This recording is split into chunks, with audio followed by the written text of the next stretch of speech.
A fighting fury, we're from Tigerland. In any weather you will see us with a grin, risking head and skin. If we're behind, then never mind, we'll fight and win, for we're from Tigerland. We never weaken till the final siren's gone. Alrighty, Tigercast fans, welcome to a very special and impromptu live for a Thursday night. I've deliberately waited until halftime to do this because I am aware that people are watching the game. I'm watching the game, and I just thought I would make use of the halftime break to have a quick discussion and to pick everybody's brain very, very quickly to get your thoughts. But firstly, hope everyone's doing well from wherever you are around the country. It's always an exciting week when the Tigers are playing on the weekend. Hope you're doing well. Sarge, Kylie, welcome. Dan, welcome. Kano, how are you, mate? Hopefully the weather is treating you very, very well in Perth. But so the reason for calling the emergency live, as I'm just padding whilst people click on the links, I need everybody to have input here, is, and before I go on with this, I've had the green light to talk about this, so I'm not doing anything I shouldn't be doing, just before anyone freaks out and thinks that I've done the wrong thing. But I have found myself in a fortunate position, in a very, very thankful position, where I'm heading to the club tomorrow. It's the last captain's run for the year, which will be exciting to see the boys do some training. But I suppose in the background for a little while now, I've been working with the club to try and meet up to have a chat and form a relationship and all that kind of stuff. And the stars haven't aligned a lot because of me being away, the club obviously having interstate trips and them being away as well. But we finally had the stars align. So heading in there tomorrow. And as part of me heading in there tomorrow, I've actually been asked to attend the Adam Uze press conference tomorrow at Punt Road and to ask a couple of questions from a fan perspective, which is unbelievably exciting, a complete thrill and something I didn't expect to have happen, but extremely grateful to the club for the opportunity. And very, very excited and looking forward to seeing how the press conferences work and throwing in a couple of questions to Adam Uze along the journey. And it's actually quite interesting because I think when we watch these press conferences, I see it and I comment on it too, that a lot of the questions asked, you kind of feel like from journos that aren't Richmond people is sometimes the vibe that it comes across like, just because of the type of questions that are being asked. And yeah, it's going to be kind of cool to get a chance to ask some very Richmondy based questions that are on our mind. So I don't know how many I'll be able to squeeze in there, what the format will be like, and how that's all going to play out. But yeah, I just wanted to do this live, I suppose, to get some of your insights as well. What type of questions that should be considered to be asked? Obviously, we're going to be very respectful, and we just want to pick his brain and get some good insights into what's happening for this weekend. I won't be asking anything about trades or draft or anything like that because that's not really what those weekly presses are about, in my opinion. Appreciate all the congratulations as well. So my initial thought, and at the risk of spoiling what will be asked if anyone from the club's watching, my initial thought was I definitely want to learn and know a bit more about the plans for the midfield mix for next season, for this week's game. And sort of talk about some stats with Tash Houghton, how well he's doing and the visions for him for next year, and Seth Campbell and the like. But very keen to hear what other people would like to hear about if there's a chance to ask multiple questions. Obviously, I can't guarantee to ask everything that comes through, but yeah, keen to pick everyone's brain. So send through some different things. Dario, that part I don't know yet. I will take some stuff and I will ask the question tomorrow to see if I'll be allowed to. The other thing that's quite funny is obviously recently I've started to do YouTube videos on a Friday where I talk about the press conference and the question and answers. So I'll in some way, shape or form be reviewing myself and a question asked at some point later in that afternoon, which will be quite interesting. So I'll try and give myself a shout out. Gibke's coming back, but that was another one I had written down too, because I guess as well, I've got to be mindful to have multiple questions ready in case other questions get asked that are what I wanted to ask. So the more we can write down, the better. But the Gibke's coming back one I did have down too, especially in the context of how does it work with Bolter and Young and Miller, Gibkes and Bolter, like all of them in the same team. It's going to be fascinating to watch how it works this week and what does it mean and look like for the future years. And has he been hit with a bit of a selection headache positional wise for 2026 with all of them fit and firing? I'm sure one of the other ones, someone else will ask about Smiley. I'd be ultra confident on that. The other one I was thinking of asking about was who's going to wear the headband in 2026. The other one I was thinking of asking about was post this week. Obviously, it's the AFL's last game for the AFL team. But if the VFL team get past the wildcard round, will they be looking to re-inject players like Houghton and maybe Bolter or Trezise? I'll have to look up who could be eligible, whether they'll be looking to reintroduce them back into the VFL mix for finals, or if this is their last game and then they sort of call it a day for this season. I'd be interested to know what they're going to do on that front as well.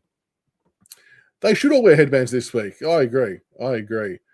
That'll be one. I might be able to find that out from. I'm pretty sure I have read that though. That way, I think we have to move with the redevelopment because the oval's getting completely redone. I think I did read somewhere about Waverley. I'll try and find out though.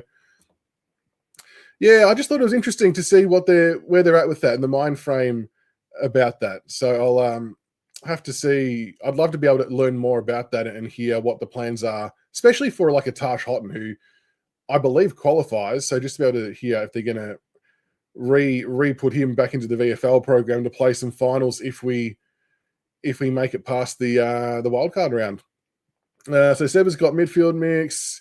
Is Dusty coming back as a mentor? I'd love to know that.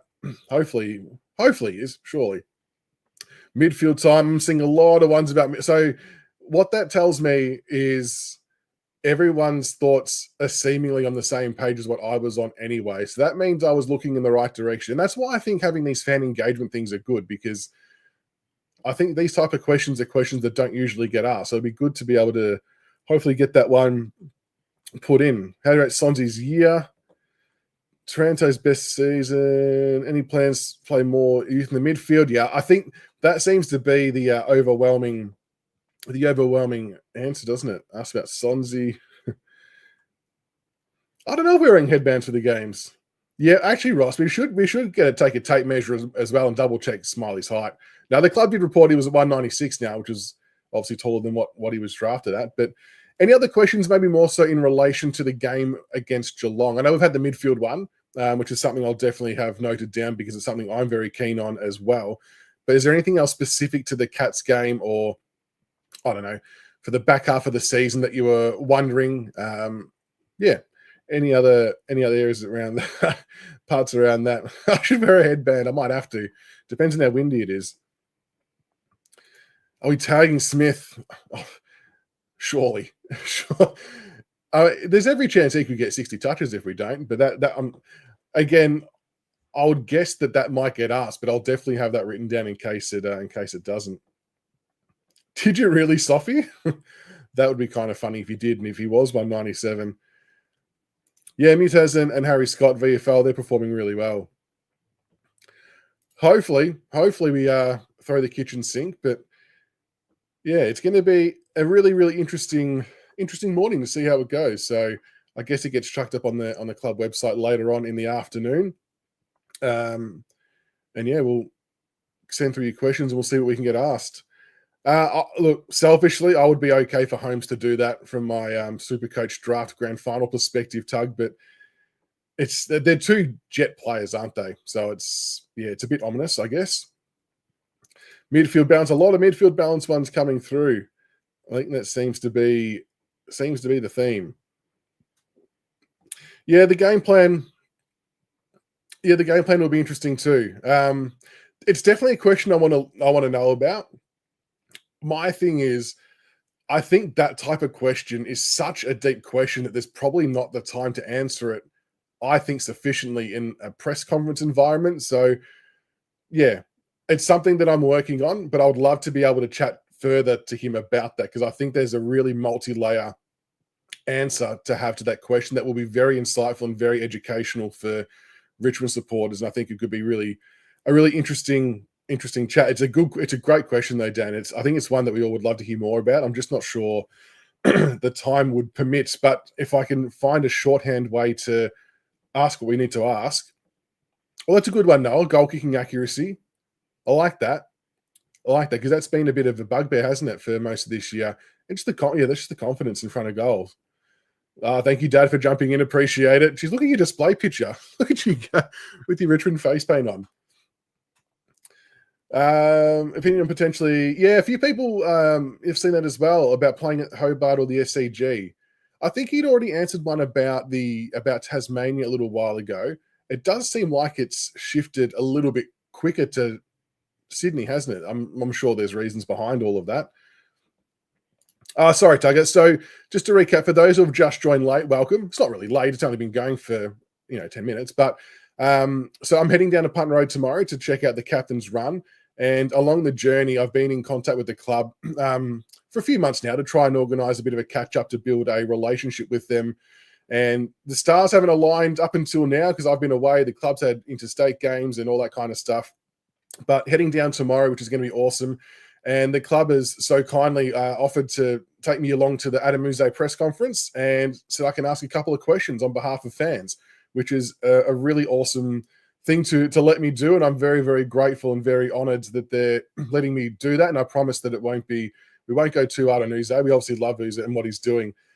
So super excited to see how it works and fire a few questions away. So the purpose of this live was to see what other questions that people might have on their mind in relation to this week's game and things around that area that we can maybe try and ask if time permits. We'll obviously fit in as many as we can.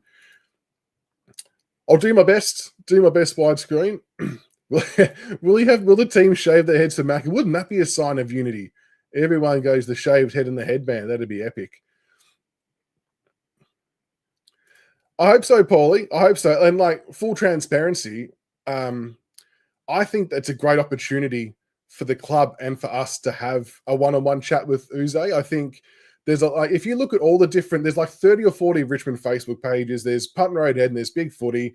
There's Twitter, Instagram, a whole raft of things.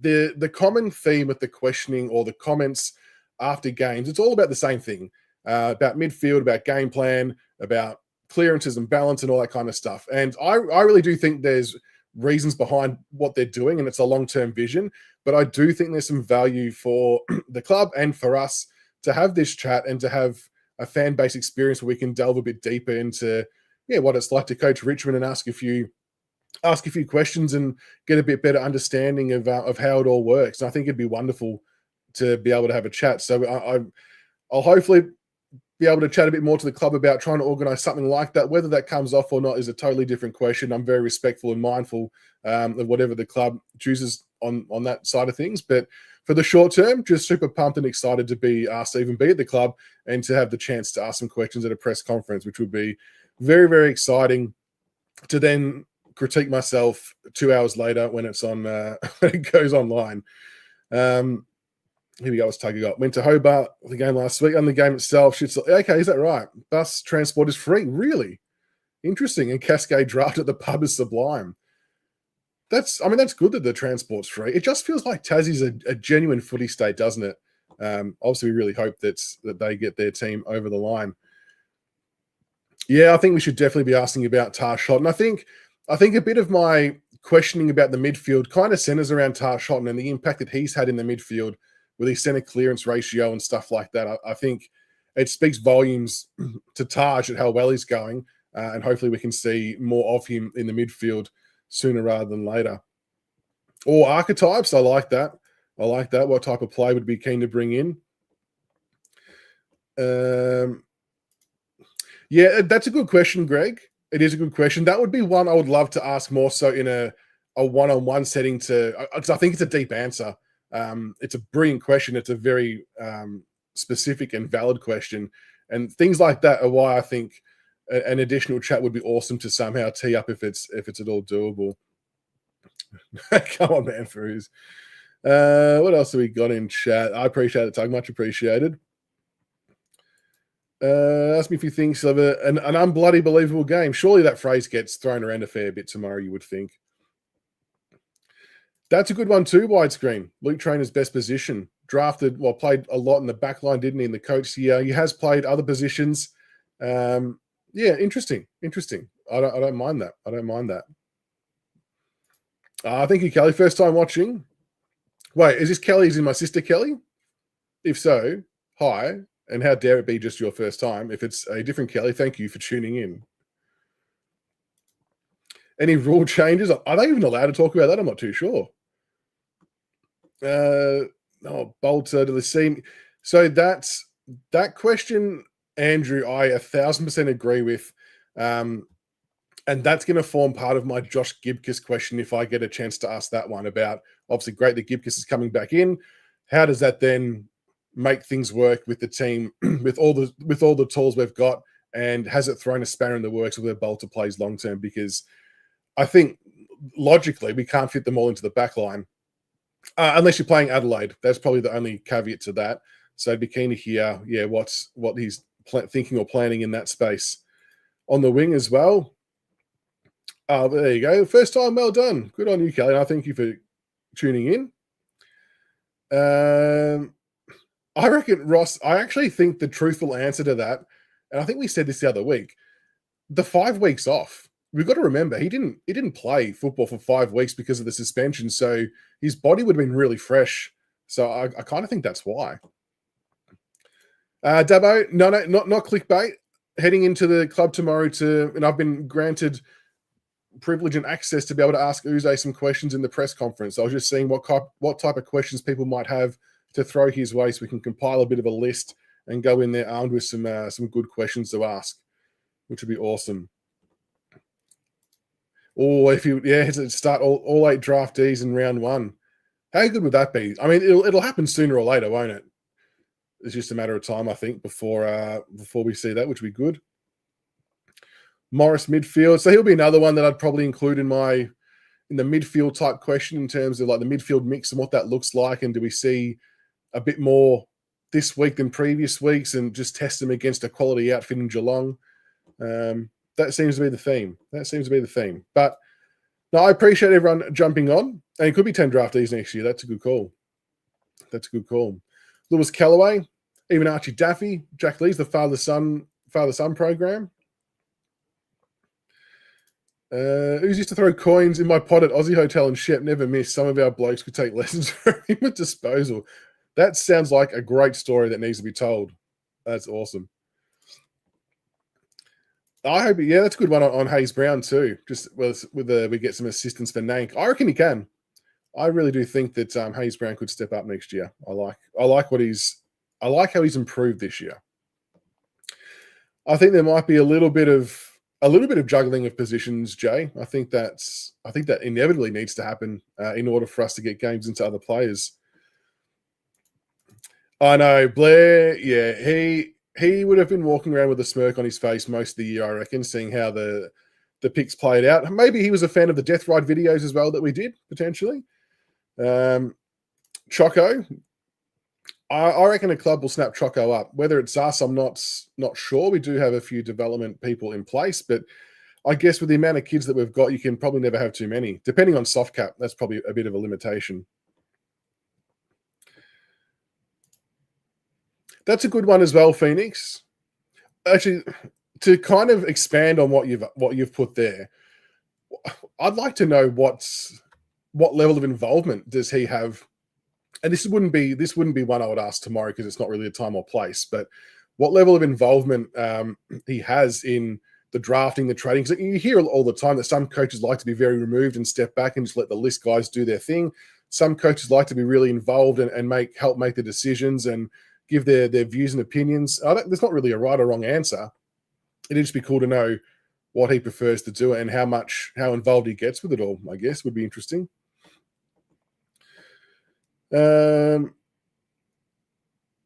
Should give Blair a Richmond Grim Reaper badge. Very good, Noel. That would be good. Yeah, agree, Nathan. Campbell Gray, he was looking good, wasn't he, before he went down? So excited to see him back this weekend, actually. It'll be good. It'll be very good. Yeah, we could take a stubby holder, couldn't we? It's a good shout. It's a good shout. Yeah, the Kello one's interesting, isn't it? There's so many ways that can play out. So many ways. Depending on where he goes, we may not even need a pick. We might just need a list spot. But even that's still an issue at this moment in time, isn't it? Camden Tosh retiring. Yeah, surely everyone's wearing a headband. I haven't actually seen all the teams yet, partner. I didn't know that. There you go. It was like I said, it was a good trial by them against us, to be fair. I would love to, Dan. I get the feeling that Blair is very much to himself, and I just don't see Blair doing stuff like that. I love to, and I'll 100% ask the question. I don't blame him for keeping his cards extremely close to his chest and not giving too much away and not doing anything like this. Because he doesn't even like doing the radio interviews and stuff, which he said, I think he said that publicly. It would be amazing to speak to him and pick his brain. I wouldn't like the chances though, but we can always ask the question. That's all you can do is ask and see where it lands. Yeah, I think a late pick as well. I think a late pick. But there we go. Just wanted to jump on quickly to get everyone's thoughts. And I appreciate everyone sending through a heap of questions. It definitely gives me something extra to write down and to think about because, like I said, I want to have a few different ones down in case other ones get asked previously. And yeah, we'll see what transpires. But I'll let you all know how it goes. Like I said, I don't know if I'm allowed to film or capture anything. I know obviously the press conference gets filmed, but I'll find that out too. And whatever I can share, I'll share. Otherwise, I'll just, post updates and maybe a cheeky selfie at Punt Road. But if you are heading to Punt Road for the open session, you see me, come and say g'day. And yeah, I'll check back in with you all tomorrow, let you know how it went, and hopefully we can hear and see all the questions in the press conference later on in the afternoon tomorrow. So very, very honoured again. I can't thank the club enough for the opportunity. It was completely unexpected, and I'm very, very appreciative. And hopefully this is the start of many big and exciting things to come. So have an awesome rest of the night, everybody. Go back and enjoy watching the second half of the footy. Hopefully it's a somewhat close game. And I will chat to you all tomorrow. Keep an eye on the socials, and I'll keep you all posted. Catch you later.